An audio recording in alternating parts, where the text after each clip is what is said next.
கோலி talk Kollywood news. Aamir கானோட டங்கலுக்கு voice தர மறுத்த ரஜினிகாந்த். பொதுவா தன்னோட படங்கள் பிற மொழியில டப் செய்யப்பட்டா தன்னோட பாத்திரத்துக்கு டப்பிங் பேச மாட்டாரு சூப்பர் ஸ்டார் ரஜினிகாந்த். அதை ஒரு கொள்கையாகவே அவர் வச்சிருக்காரு. அது தெரியாம ரஜினி கிட்ட ஒரு கோரிக்கை வச்சிட்டாரு அமீர் கான். அமீர் கான் நடிச்சிருக்கோம் டங்கல் படம் டிசம்பர் 23 அன்னைக்கு வெளிவருது. இந்த படத்தோட தமிழ் பதிப்புல தன்னோட கேரக்டருக்கு ரஜினி டப்பிங் கொடுக்கணும்னு ஆசைப்பட்டிருக்காரு அமீர். ஆனா அமீரோட கோரிக்கையை நிராகரிச்சிட்டாரு ரஜினி. ஏன் தெரியுமா? அமர் சொல்லும் பதில் இதுதான். இந்த படம் தமிழ் தெலுங்குல டப்பாக இருக்கு. தமிழ்ல எனக்கு ரஜினி டப்பிங் செய்யணும்னு அவர்கிட்ட பேசினேன். அவரும் படம் பார்த்து ரொம்ப சந்தோஷப்பட்டாரு.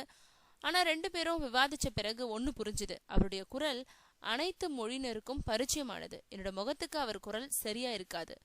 அதனால அவர் டப்பிங் செய்யறது சரியில்லைன்ற அவரோட முடிவை ஏத்துக்கிட்டோன்னு சொல்லியிருக்காரு அமீர் கான்.